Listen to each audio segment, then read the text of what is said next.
And a very pleasant good morning to each and every one of you. Welcome once again to the People's Forum of In the Streets with Big Stone. I did a video this morning about people going into the hospitals or wherever these masks are, stealing these masks as per the health minister and selling them back on the streets to the poor Jamaican people. Every single mask in this country should be for free. There should be a ban on all sale of masks. You know why? If a person has the virus and they're selling masks, we have a very serious problem on our hand, because every mask that person sells, he will be making sure that mask is contaminated. And sometimes him not even know say the mask contaminated, because them say the virus is so powerful that you don't even show no sign or symptoms that you have the virus. So the sale of mask should be free. There should be no sale of mask. None whatsoever. Another thing also, can you imagine we're putting a price on someone's life? Suppose that poor person can't afford $300 for a mask. What will happen to him? Do you know what is the purpose of the mask in the first place? There's two reasons why one should wear a mask.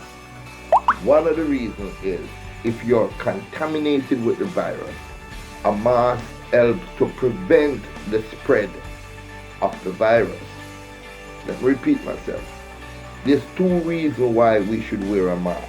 One, if the person has the virus, the mask helps to stem the contamination of others. Because when you sneeze, that mask contains all that mucus, and then you can just dump that mask in a bin and get rid of it. And also, the mask is to prevent you who don't have the virus from actually catching the virus. Somebody might sneeze in a public place and mucus will fly all about the place. So there's two reasons why we need the mask. But is the mask being disposed of properly? Because we know that the mask should only be worn one time. We don't know some people who can't afford it. So, boy, I wear it yesterday, you know. So I have to just go work today, you know. Because $300 mask is a lot of money. I don't have them kind of money there. We don't know if the people might think them way there. So I say the overall thing is ban all sale of masks.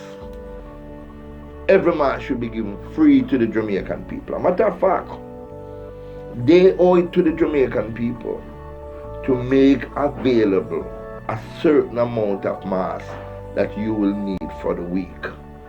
Say you need 20 masks for the week, you should come in, sign up for your 20 masks, go on with your business. You use 50 masks for the week, you sign up 50 masks and go on with your business. But the mask should not be on sale in this time. Another thing that should not be on sale also is sanitizer. Apart from you must practice personal hygiene. Me or a man I said them talk about wash your hands, but some people not talk about bathe, or you not think about to shower. Yes, you shower in the morning and go work, but when you come forward, shower again, so all them things where they attached to your skin and them things there, you wash off them things there, because not just your hand get contaminated, your face, your ear, every part of you get contaminated. Jamaica, we don't know how this virus has spread.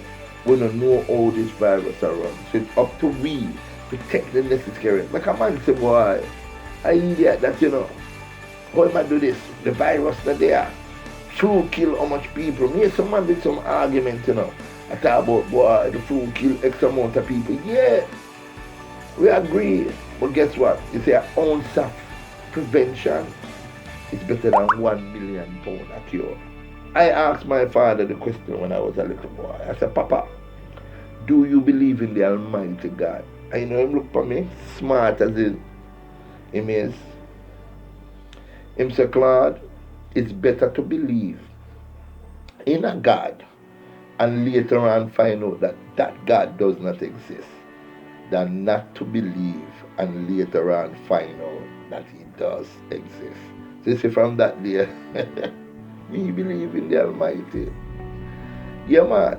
So, Jamaica, we can't just worry ourselves because a whole lot of people are afraid. Me not tell a lie. Them say the virus really no affect the younger generation. Like young people between the age of Ray and Ray. But as far as me concerned, this virus can kill anybody. Not just the young generation, but it can kill anybody. So we have to be on the peace and true. We have to think of it as an epidemic. The World Health Office don't say it is a pandemic, which means it is a serious crisis stage. You know, if you look, you will see the Prime Minister called Jamaica. The whole Jamaica is in a state of disaster. You see what them do? 7 mile and 8 mile down a bull bear.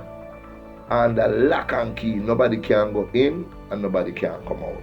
What the newspaper says still, it is not curfew-like condition. But guess what? It is not curfew-like condition. But if you can't go and come, what that is? Your curfew, your quarantine, means you can't move about as if you really want to. And that is a good move because we have to stem the flow of this deadly virus. But are all of us practicing this precautionary measure?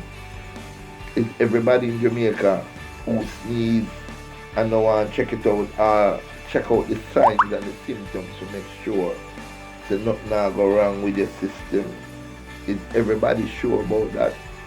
Everybody should have started thinking that way then. Because if one person gets inoculated and them shake somebody and another person shake somebody hand, pretty soon the whole away arriving. So I could be our brother's keeper, Rasta. We can't be selfish with this one. Can't be selfish. We could free up our mind and our heart and so we could show love like this one. Right? The whole of St. Thomas, people should be precaution because we don't know one part of Bull Bear, one part of 7 Mile, we don't know. The virus can be anywhere. So treat it as if the virus is everywhere. An ounce of prevention is still better than a pound of cure. A big stone, sister. Rastafari.